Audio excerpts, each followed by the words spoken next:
नमस्कार। आज हम लोग बात कर रहे हैं आईपीसी की धारा 124 ए की, जिस पर हंगामा मचा हुआ है। सबसे पहले तो ये समझ लीजिए कि जो लोग कह रहे हैं कि राजद्रोह या देशद्रोह से जुड़े कानूनों को सुप्रीम कोर्ट ने हटा दिया है, वो झूठ कह रहे हैं। ब्रिटिश उपनिवेश काल में जब खलीफत यानी इस्लामिक निजाम को भारत में स्थापित करने की कोशिशें हो रही थीं, तब फिरंगी हुक्मरानों ने 1860 में ये 124 ए बनाया था। सिर्फ इसी एक कानून के हटने से राजद्रोह देशद्रोह की सभी धाराएं गायब नहीं हो जाती। भारतीय दंड संहिता यानी आईपीसी में 121 से लेकर 127 तक के कानून इसी मुद्दे पर हैं और सभी को हटाने की बात तक नहीं हो रही। अभी सिर्फ केंद्र सरकार को इस मामले का अध्ययन करने कहा गया है।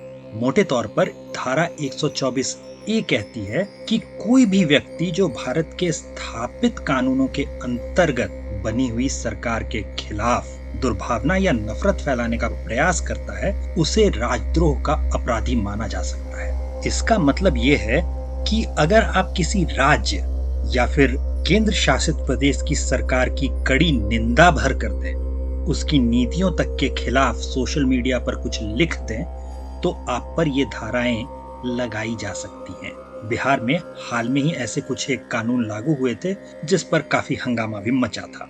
इस कानून का प्रयोग अगर आपको देखना हो तो इसका सबसे ताजा उदाहरण नवनीत राणा और उनके पति के खिलाफ हुआ मुकदमा है, जिसमें महाराष्ट्र की सरकार ने यही धारा लगा रखी है। क्यों लगा रखी है?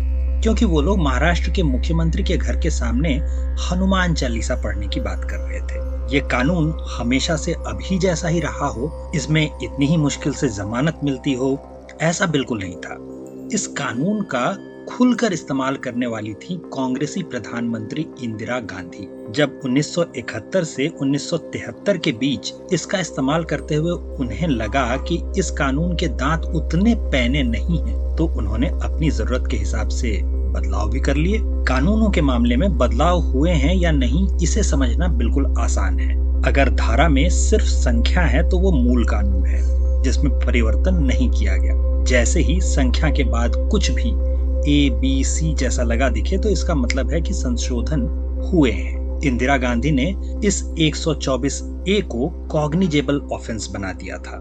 जब नया सीआरपीसी 1973 में बनकर तैयार हुआ और 1974 में लागू हुआ, तो इसका नया रूप प्रभाव में आया। इसके नए रूप के प्रभाव में आने के बाद इसका सबसे अधिक लोगों पर प्रयोग करने वाले भी कांग्रेस के ही थे। पिछली कुछ सरकारों के दौरान पी चिदम्बरम ने हजारों लोगों पर इस धारा का प्रयोग किया था।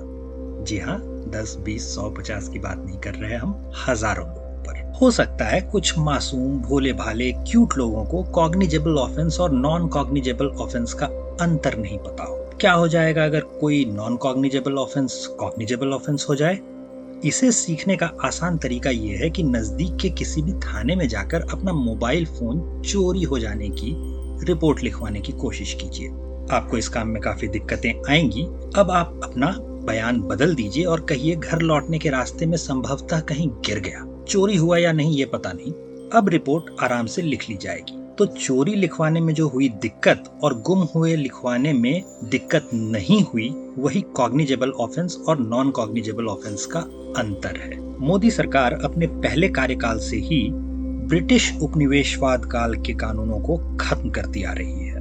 कई नामी गिरामी पक्षकार इस मुद्दे पर लिख चुके हैं। अगर धारा 124 ए जाती है तो आम आदमी पर बेकार के मुकदमे लादकर उसे धमकाना थोड़ा मुश्किल हो जाएगा। सरकारों के लिए आम आदमी को धमकाना मुश्किल हो, ये तो लोकतंत्र के हित में ही लगता है। बाकी सचमुच कानून के जाने का इंतजार करके देखिए। अगर सचमुच गया तो खुश होने लायक बात तो होगी ही।